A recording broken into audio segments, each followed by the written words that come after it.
आलिया, सब कुछ हमने की आँख के सामने हो रहल बा, बाकी फिर भी लास्ट मिनट तक सस्पेंस बनल रहे कि शादी होखबो करी कि ना। But now finally everything is now on track. Yes.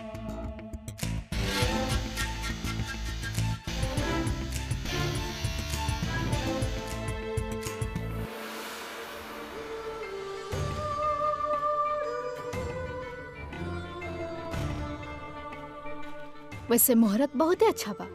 अगर तू बोले तो तू और हम यही मंडप में शादी कर सकता नहीं।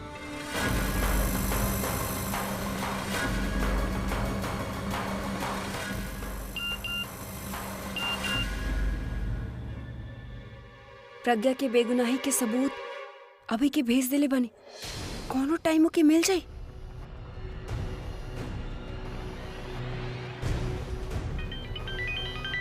मैसेज?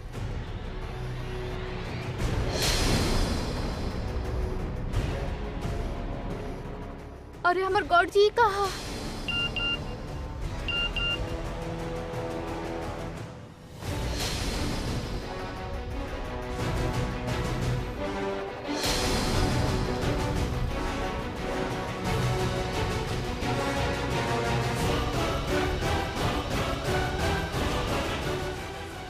अरे ऐसे अंधा जैसन कहाँ जा रहल बाड़ू? लागत बा तोरा खुशी के मारे दिखल भी बंद हो गई बा। सॉरी मम्मी जी, गलती हो गई हमरा से। हम अभी आवता नहीं। कहाँ जा रहल बाड़ू? Excuse me.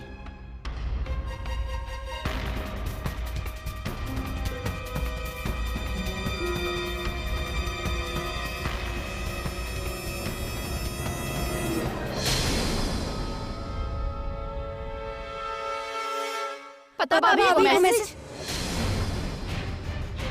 तू तीनों का यहाँ फोटो खींचे खातिर खड़ा बाड़ू? देख नहीं को रहल यहाँ का हो रहल बा? ताई जी, आप ई वक्त हमनी के परेशान मत करी, प्लीज आप जाएं। अरे हमार बोले ना बोले से का होत बा? चेकी करे के रहे उ तो कर भी देलक। देखा हमके कैसन मैसेज आइल बा, देखा। मम्मी जी आपके भी एक दूसरा से पूछ के टाइम वेस्ट करे के कोनो फायदा नहीं खे। जेके जौन काम करे के रहे वो कर देलस। हमने के ही पता लगावे के होके कि ई मैसेज के भेजलस। और जहाँ तक कि हमके लगा था कि ई मैसेज कोनो ऐसा इंसान भेजले बा जे हमनी के जाना था, हमनी के बीच के होखे। तो तू का कहे चाहता रू आलिया कि हमने वहाँ जाके सबके मोबाइल चेक करी? ना मिताली भाभी, हमनी के जाके सबके एक्सप्रेशन चेक करे के बा।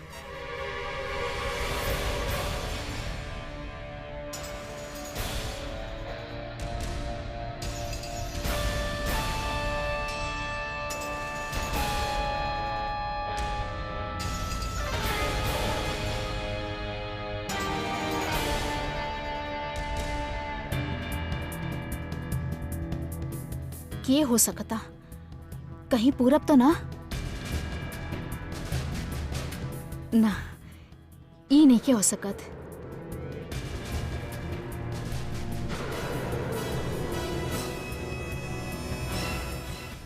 बुलबुल ना, ई हो ना। तो फिर के हो सकता?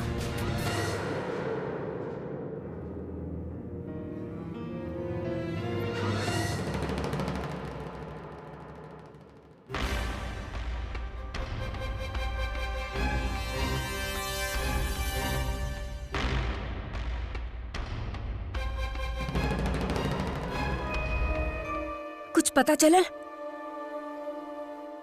ना, का खाक पता चली। वहाँ पर सबके एक्सप्रेशन बिल्कुल सेम टू सेम बा, ऐसे दुखी वाला। हाँ, एगो हमनी खुश रही, लेकिन अब हमनी के चेहरा पर भी टेंशन लग रहा बा। अरे टेंशन तो अभी बढ़े वाला बा तनु।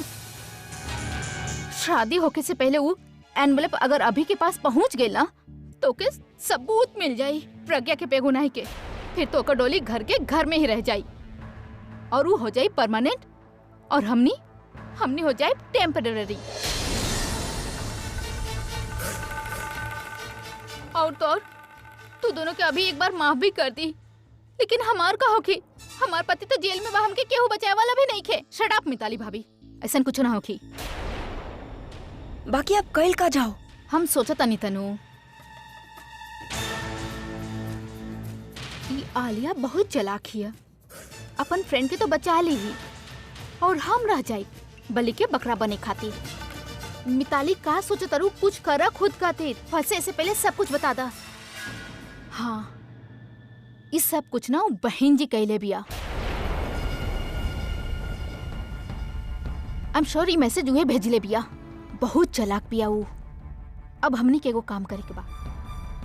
आप एगो काम करी, आप जाई और ओकरा ऊपर नजर रखी, गौर से देखी कि ऊ केकरा के कब और का इशारा करतिया। I am sure she is bluffing.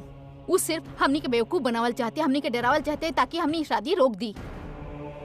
और केहू से कोनो गलती ना होके के चाहिए। हाँ, स्पेशली आपसे। आप हमेशा जल्दी में रहिला और कुछ ना कुछ गड़बड़ करेला। ऐसे ई बार अगर कोनो गलती भइल तो हम आपके बता रहल बानी कि ऐसन हालत करब ना, जिंदगी भर याद रखब।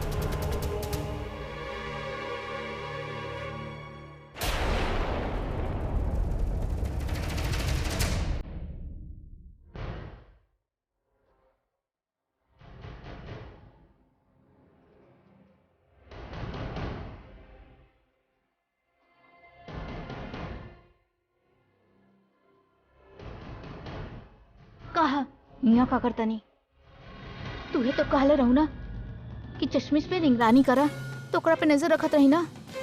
ऐसे रखल जाला नजर? हाँ, एगो काम करो, चुपचाप जाके एंट्रेंस पे नजर रखा। काहे?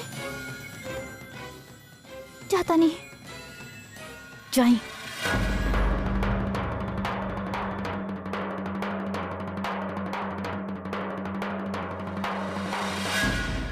बार अपन दाहिना हाथ आगे निकाली।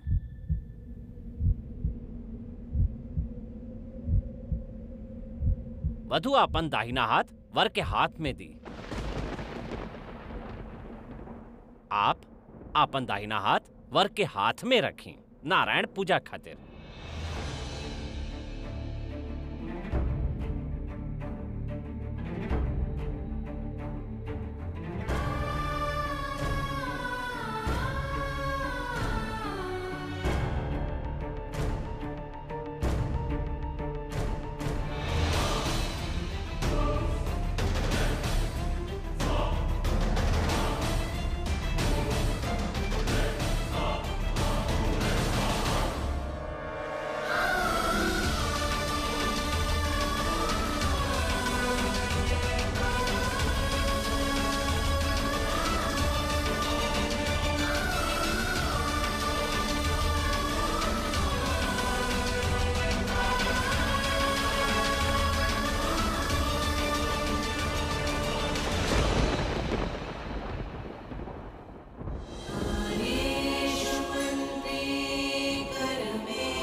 पंडित जी, ऑल योर्स।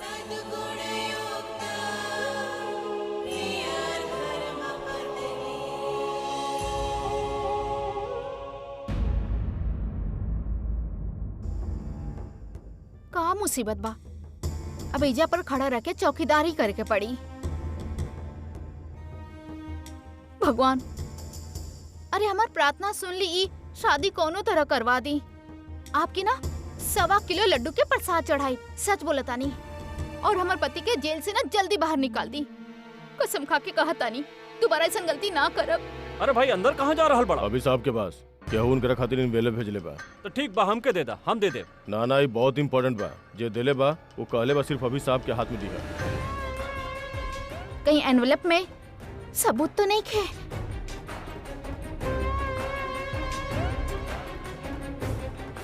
अरे कहाँ गई सुंदरी विंदरी, दिखाई नहीं के दे रहल।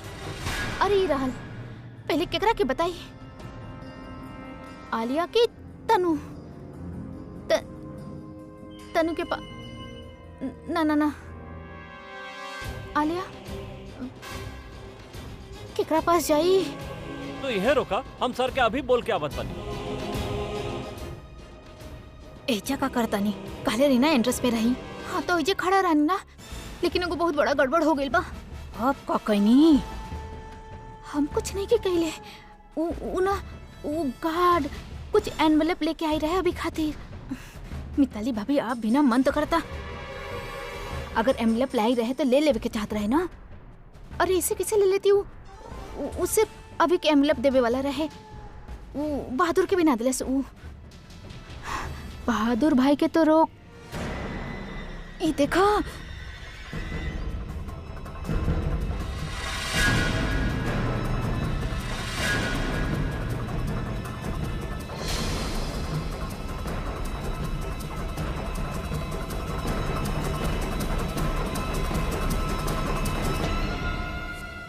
आलिया बच गई नहीं। बाकी पता बा सिर्फ थोड़ा देर खातिर, काहे कि अभी जैसे एनवेलप पढ़ी ना ओकरा हाथे सबूत लग जाए कि वो प्रज्ञा चश्मिश के ना एमएमएस कांड में फंसवले बानी। भाई के एनवेलप के तो पता नहीं खे, लेकिन हाँ आपके ये चेहरा देख के ना भाई के सब कुछ जरूर पता चल जाई। ऐसे चुप रहा और अपन फेस के एक्सप्रेशन के बचा के रखी, समझ नहीं? का जॉय ना आलिया का भाई एनवेलप के कुछ पता चला? सब कुछ गलत हो गई तनु। वो एनवेलप भाई के हाथे लग गई बा, बट भाई अभी तक देख ले ना।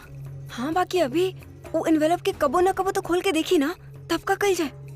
हमनी के कुछ न कुछ करके भाई से वो एनवेलप चुरावे के पड़ी तनु। बाकी चुराई के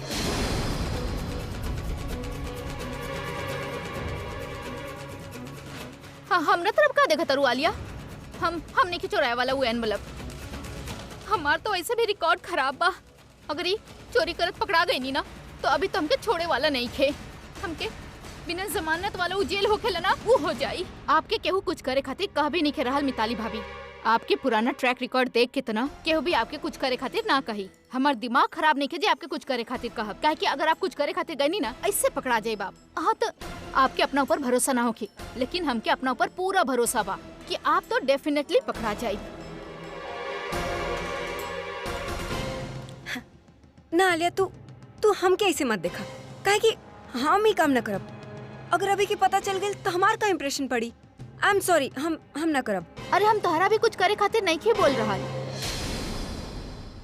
लेकिन हाँ तू ये काम जरूर कर सकत तारू। तोहरा भाई के डिस्ट्रैक्ट करे के होखी और तब हम जाके भाई से एनवेलप चुरा ले। हाउ वाज दैट? उनके कुछ पता भी ना चले और हमनी के काम भी हो जाए। आर यू श्योर? अरे आलिया तार दिमाग है कि चरखा? अब हमार मतलब बा का दिमाग घुमैले बाड़ू। वाह कमाल बा, कब्बो अपन भी घुमा लेल करी दिमाग। चला तनु, ऑल द बेस्ट।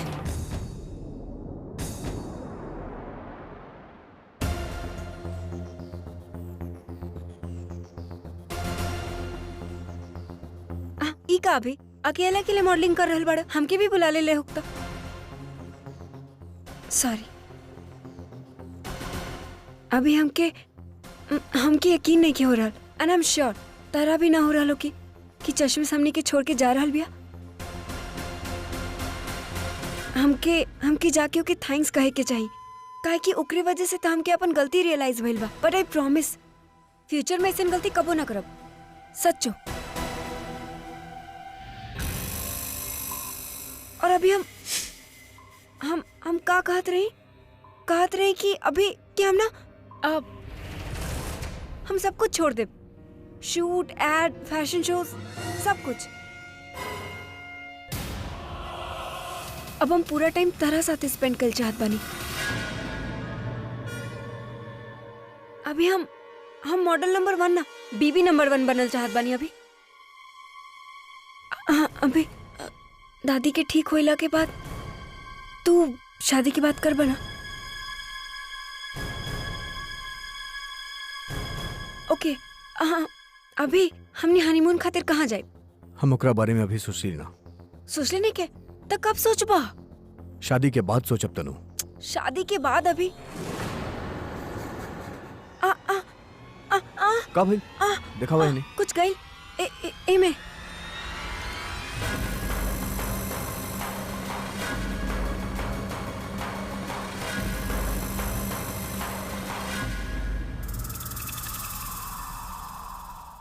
बस बस हो गई। का हो गई? मतलब निकल गए जो रहे। हम 1 मिनट में आई नहीं अभी। You continue with your modelling. देखनी हमार कमाल। हाँ, कमाल देख भी लेनी और समझ भी लेनी। अब तो हमके अपन चीज भी तरह से बचा के रखे के पड़ी। सच्चो आलिया, तू चीज चुरावे में ना मास्टर हो। व्हाट? अब आई मीन बचाने में तू हमने सबके बचा ले लो।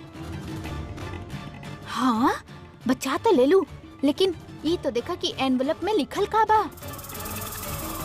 ना ना, ए जाना, रूम में चल के देखल जाओ। चला। हाँ। तू लोग यहाँ का करता रू? कुछ ना भाई, हमने तो बस असही थोड़ा फ्रेश एयर। अरे वहाँ मंडप में चश्मिश के फेरा शुरू होके वाला बा और एगो आखिरी गुड बाय बोले खातिर हमनी के ओकरा साथे होके की चाहिए बा ना? एब्सोल्युटली भाई, चली। ओह, एक्चुअली तू लोग जा, हम अभी आवता नहीं। जल्दी आए। हाँ, कहीं ऐसा ना हो कि आपके देर से आवे से आपके इंडिपेंडेंस शो ही मिस कर दे। हाँ, ओके। बच गई नहीं। ओम श्रोत्रधातु मारतंड कपाले रोहिणीपति मुखमंगार का पातु कांडम च शशिनंदना बुद्धिजीवा सदा पातु जय विघुनंदना जठरे च शनिपा जीवा में दीपनंदना पादौ ते सदा पातु।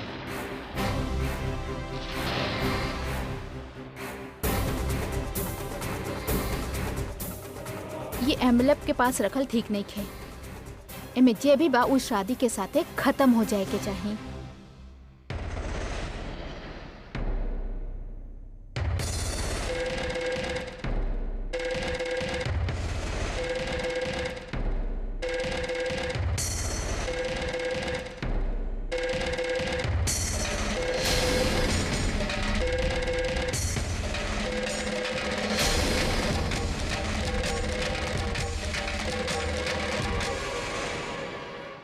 हम तो परमानेंटली पोस्ट कर दें। ये एनवलप के साथ है बहन जी के वापसी की आखिरी उम्मीद भी खत्म।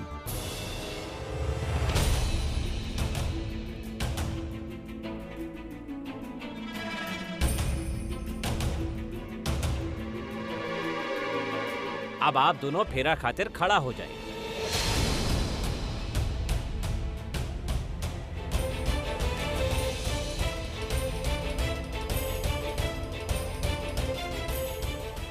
शादी मुबारक होके।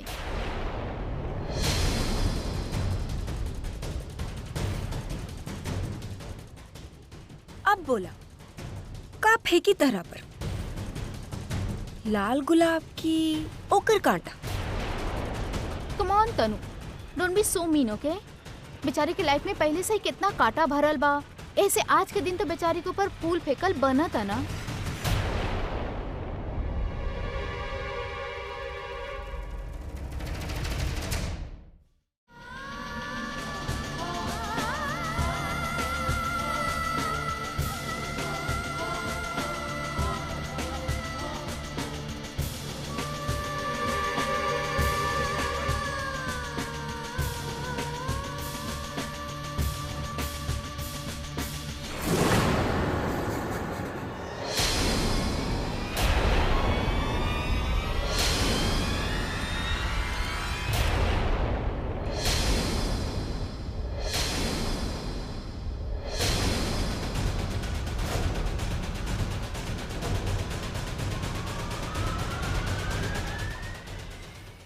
जजमान जी, ये आपका कहीं नहीं। फेरा संपन्न होके से पहले ही आप फेरा पर पानी फेर देनी। आपके पता बा कि ये कितना बड़ा शकुन होखेला।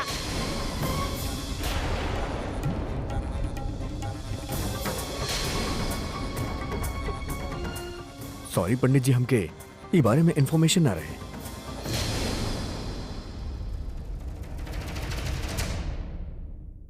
अब शकुन कौन सेंस में? अब हमारा मतलब है कि अगर ये दोनों की शादी हो जाता इनके लाइफ में कुछ बुरा होत, लेकिन अगर ये दोनों की शादी ना होगी तो फिर कुछ बुरा ना होगी, राइट?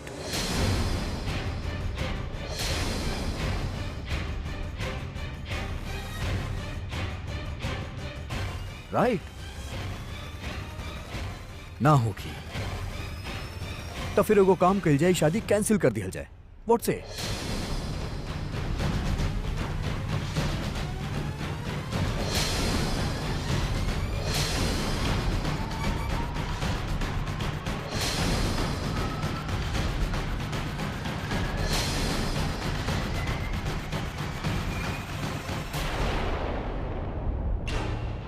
शादी कैंसिल? कैसन बात करता नहीं आप भाई? ये शादी कैंसिल कैसे हो सकता? अगर हम ये शादी करवा सकेनी तो हम ये शादी कैंसिल भी तो कर सकेनी।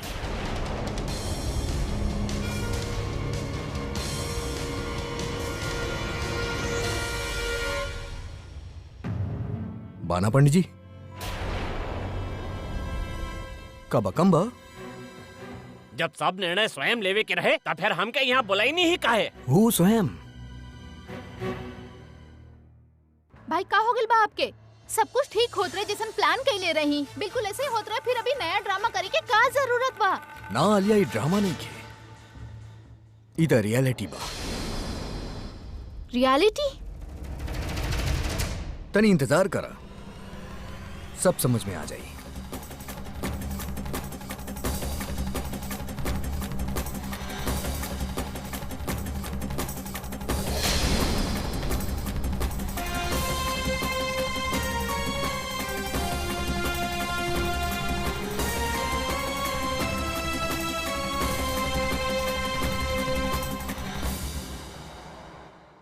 Sorry. Cowgirl, it's December. Party time. Come on, let's take a walk. अरे चला।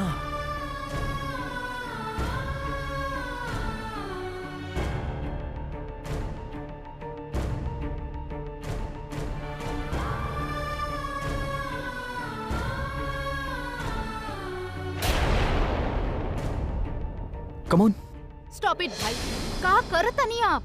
अरे का शादी काहे रुकाई नहीं आप? हमके तो समझ में नहीं के आ रहल भाई। तब जब हमसे कहले रही कि इनका शादी करवा के आप बहुत बड़ा गलती कर रहल बानी, लेकिन आप तब हमके समझनी और हम समझ गए रहनी दैट यू आर राइट, हमने कि इनका शादी करवावे के चाही। लेकिन आज जब सब कुछ सही हो रहल बा, आप ही का करत नहीं? बहुत बड़ा गलती करत नहीं आप, इनका सारा सच जानला के बाद भी। गलत हम आज नहीं की, गलत हम तब रहनी जब हम एकर सच के झूठ समझ बैठनी।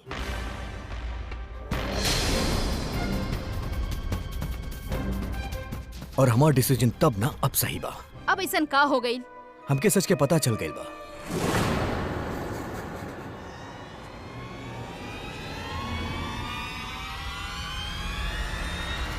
ये दोनों के सच, एमएमएस के सच।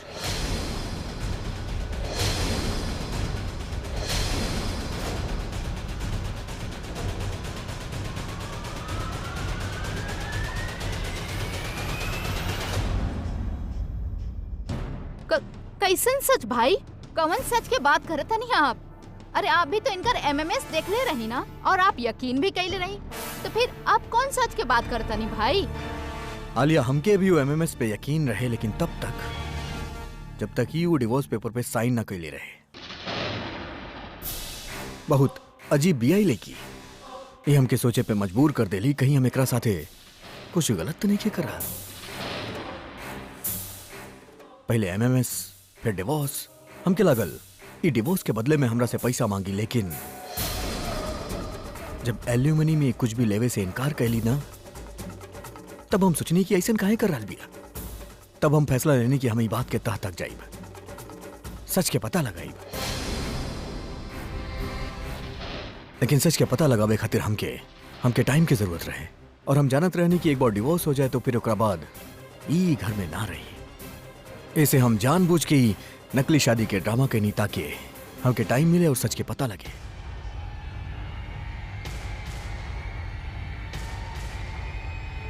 और सच ही हके वो एमएमएस नकली रहे। हमनी जो देखनी वैसन कुछ भइल ही ना।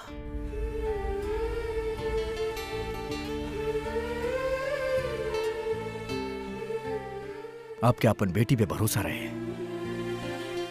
तारा अपन बहन पे भरोसा रहे, एक हम ही रहनी जो एकरा साथे एकर सच के ना जान पैनी। एकरा पे भरोसा ना कर पाई। व्हाट रबिश भाई, कैसन बात करत तनी आप? अरे आप ही तो कहिला कि आप ही आँख के देखल और सुनल सुनावल बात पे विश्वास ना करिला, देन व्हाट हैपेंड टू यू भाई? जरूर कोनो कहानी सुनैले होई आपके। भाई आई जस्ट डोंट अंडरस्टैंड भाई, आप ऐसे कैसे कर सकत तनी? आप वो एमएमएस देखनी, आप जानत तनी कि सच कहा, बहुत बड़ा गलती करत तनी आप भाई। और आप हमके को बात बताई, जोन आप ये सब कुछ बोला तनी, आपके पास कोनो प्रूफ बा? सबूत बा हमरा पास आया।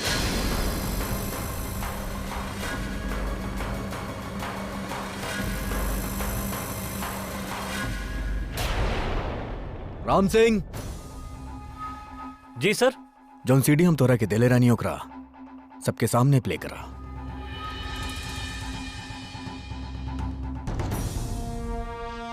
हमनी उहे देखनी जो हमके दिखाई गई। I mean, वो वीडियो के हमनी लाइट ऑफ होके तक ही देखनी। लाइट ऑन होके के बाद का भइल ई केहू नहीं के जानत, और यह हम आप लोग की वीडियो में दिखाई। वो हम बंटी और बबली के पढ़ावे आयल रहनी। तोहार भाभी बाड़ी ना, वो मिताली, वो कल कॉलेज आयल रहली और वो हमरा से कहली कि बच्चा सबके ट्यूशन दे दा, और आखिर में कहली कि तू हमार नाम देलू हा। हम कब कहानी? तू घर पे अकेले का कर रहल बाड़ू? हम क्यों उनकर परफॉर्मेंस देखी करे, ऐसे हम जल्दी जल्दी ऊपर आवत रही। तो तू प्लीज टीवी ऑन कर देबा।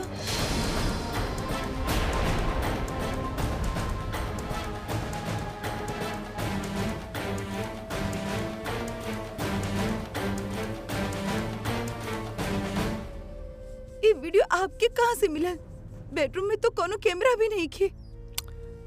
लागत बाब तोहरा के शुरू से समझावे के होगी।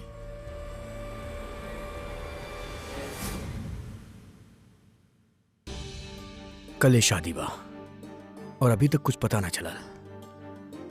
कैसे पता लगाई कि सच का बा? वो दादी के ठीक होके से पहले कहे कि अगर वो ठीक हो गई तो ये सब देख के उनका फिर से शौक लग जाई, और सेकंड शौक तो और हर चश्मिश के साथ है ई सब करत हमके भी बुरा लग रहा बा। ओकर आँख हमसे हर टाइम रिक्वेस्ट करत रहेली कि हम ई सब रोक दी। कैसे निकली ई सबसे बाहर?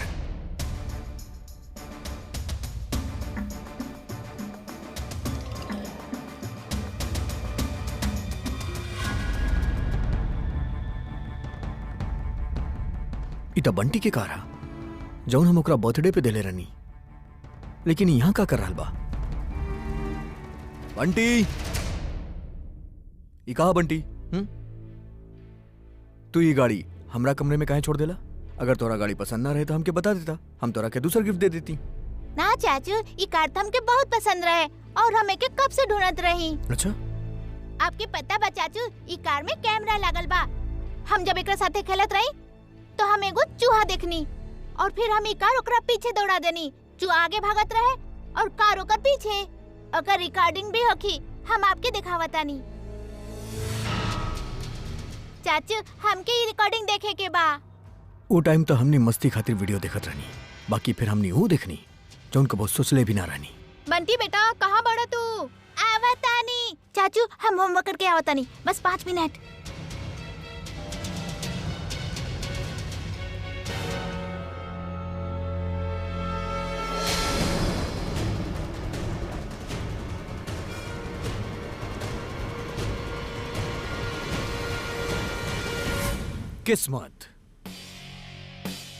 किस्मत सच्चा लोग के साथ देवेलाई सिर्फ सुनने ही रहनी, बाकी आज देख भी लेनी।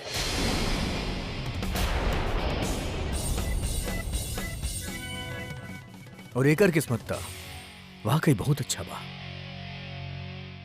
कि वो दिन ई गाड़ी वो कमरा में रहे। इसे लाइट्स ऑन होके के बाद जौन कुछ भी भइल, ई गाड़ी रिकॉर्ड कर लेली ना था।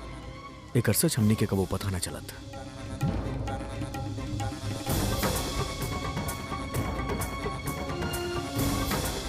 हाँ, गलती तो हमरा से भइल बा, लेकिन एगो बहुत बड़ गुनाह होखे से ई गाड़ी बचैलस। आई एम सॉरी, हम तोरा साथे बहुत बुरा कईनी। तोहरा पे भरोसा ना कइल ऐसे रहे जैसन आंख बंद करके सूरज की तरफ देख के ई कहल की सूरज बा ही ना। तू बहुत समझावे की कोशिश करी लेकिन हम तो हर बात ना सुननी। लेकिन अंत में तू सही रहलू, हम गलत। हाँ थोड़ा ईगो बा हमरा में, ऐसे गलत साबित होखला पे खराब लागल, लेकिन खुशी ई बात के बा कि तू इनोसेंट साबित भइलू। जितना बड़ हमार नाम बना आज हम उतने छोट महसूस कर रहल बानी। हम तोहरा साथे बहुत गलत कहनी, हम तोहरा के बुरा भला कहनी, तोहरा के टॉर्चर कहनी, तोहरा शादी करे खातिर मजबूर कहनी। हम तोहरा साथे जौन कुछ भी कहनी ओकरा खातिर आई एम रियली सॉरी।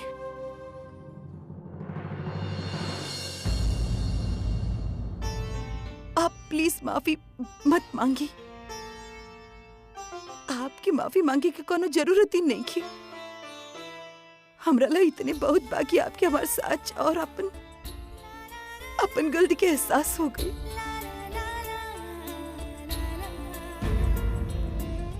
और गलती इंसान से अनजाने में होखेला, लेकिन जौन एहसान आप हमरा पर कइले बानी ओकरा पीछे आपकी अच्छा सोच, आपकी अच्छा नीयत बा। हाँ हमके बहुत बुरा लागल रहे कि आप हमरा पर भरोसा न कईनी, इतना बड़े इल्जाम लगईनी हमरा पर, लेकिन आज सबके सामने आप हमके बेगुनाह साबित कईनी। इससे ज्यादा हमके और का चाहिए। आप हमरा पर भला ही भरोसा ना कईने, लेकिन हमके जी अपन कुमकुम पर भरोसा रहे ओके टूटी ना देनी।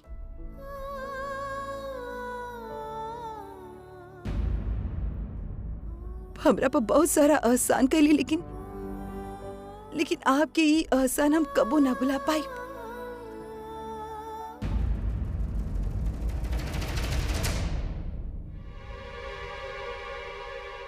हमके लेकिन एक बात समझ में नहीं आ रहल, जब आपके सच्चाई की पता पहले से चल गई रहे तो फिर ये सब करे के का जरूरत रहे। अगर सबूत मिल गई रहे तो ये शादी रुकवा देती। आप अपन परिवार के और प्रज्ञा के परिवार के शर्मिंदा ही कर देनी। हाँ हम चाहती था ये शादी पहले ही रोक सकत रहनी, लेकिन सच जनला के बाद हम वो इंसान के पता लगावे चाहत रहनी जे प्रज्ञा और सुरेश के EMMS बनोलस।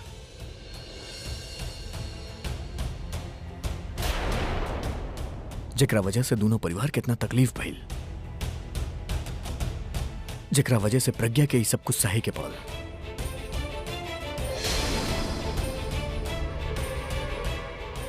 और जेकरा वजह से आज हमार दादी के ही हाल बा। हम वो इंसान के ढूंढे चाहत रहनी ऐसे हम शादी के नकली ड्रामा कहनी। फिर हम सोचनी कि क्या हो सकेला जे ही काम कर सकेला। हम इन्वेस्टिगेशन कहनी अपन राइवल्स, अपन एनिमीज पर, लेकिन वो लोग इनमें इन्वॉल्व ना रहलन। फिर हम सोचनी के ये काम के वो ऐसा नहीं कर सकेला जेकरा एक घर के नॉलेज होके, जे घर से जुड़ल होके।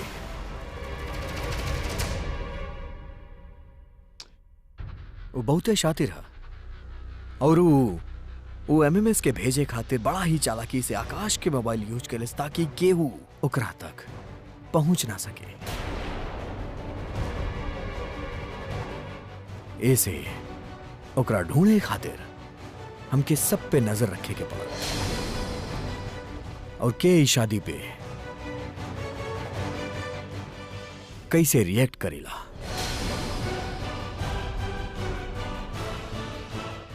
के रिलैक्स्ड बा, के टेंस्ड बा।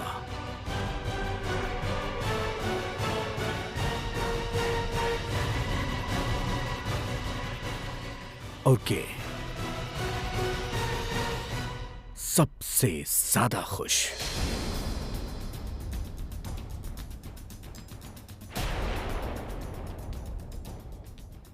And when I found out कि जेकरा हम ढूंढत रहनी हमरा इतना करीब बा, आई वॉज शॉक्ड।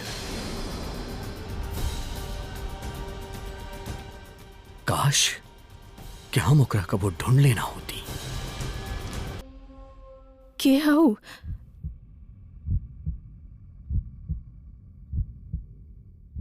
आलिया,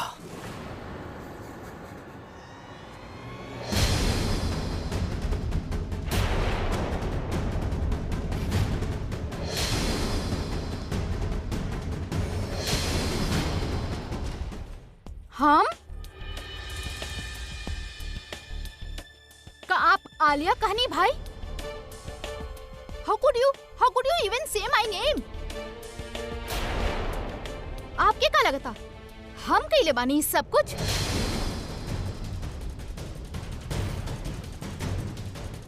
हमके तो विश्वास नहीं हो रहल कि हमार भाई हमार नाम ले ले। भाई का हो गइल बा आपके? This is so disgusting. Yes, it is disgusting.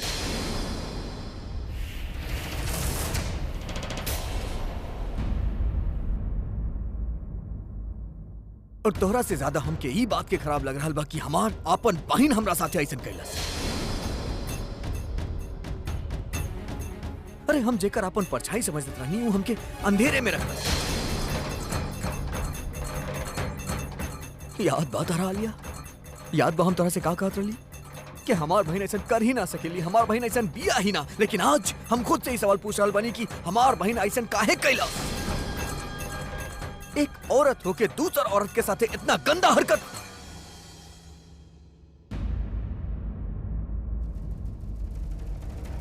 I am feeling backstabbed Alia, I am feeling hurt. ई बात खातिर ना कहे कि तू प्रज्ञा के साथ ही सब कुछ कैलू, बल्कि ऐसे कि तू जानत रहलू कि हरकत के बाद दादी के का शौक लगी, ओकरा बावजूद तू ऐसा गंदा हरकत कैलू। वाह भाई वाह, हमरा पे आयल ते इतना आसानी से हमरा पे इल्जाम लगा देनी। अपन वाइफ खातिर तो इतना सारा सबूत ले आयल रहनी, हमरा खातिर कोनो सबूत बाकी ना? या फिर ऐसे ही हमरा पे इल्जाम लगावत जा रहल बानी आप? आलिया, इतना प्रूफ बना कि तू गिनत गिनत थक जाइबू।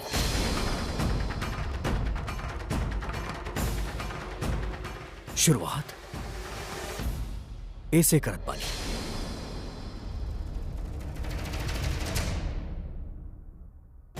यह सिम कार्ड हा जैसे MMS भेजल गए और ई सिम कार्ड हमके तोहर कमरा से मिलल, लेकिन एकरा बावजूद भी हम ई बात पे यकीन ना कईनी।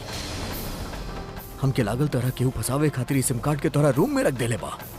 ऐसे हम तोहरे ट्रिक के इस्तेमाल कईनी और इस सिम कार्ड से तू लोग के SMS भेजनी और एगो खाली एनवलप भी, सिर्फ तू लोग के रिएक्शन जाने खातिर। और रिएक्शन में हमके कहा मिला लाले? तू एनवेलप के चोरी कलू, ओकरा बाद वो एनवेलप के जला देलू।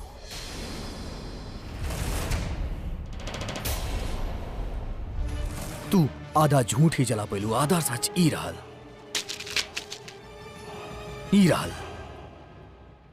जे तरह से ई सवाल कर रहल बा कि आखिर तू ई सब कैलू काहे? काहे तू एनवेलप के चुरैलू? काहे तू वो एनवेलप के जलैलू? जवाब दा।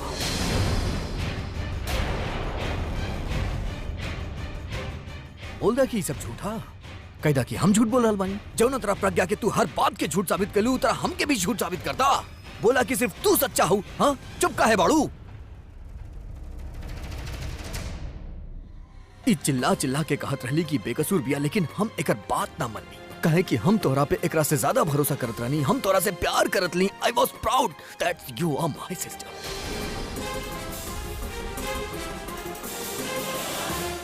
हमके शर्म आवेला तोहरा के अपन बहन का। ऐसे ना कि तू प्रज्ञा के साथे का कैलू, बल्कि ऐसे कहे कि तू दादी के बिना बख्श लो।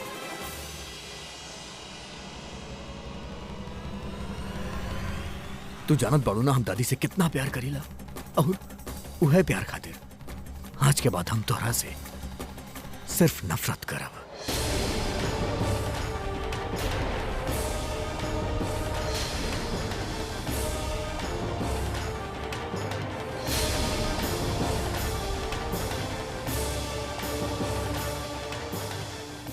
I will only hate you.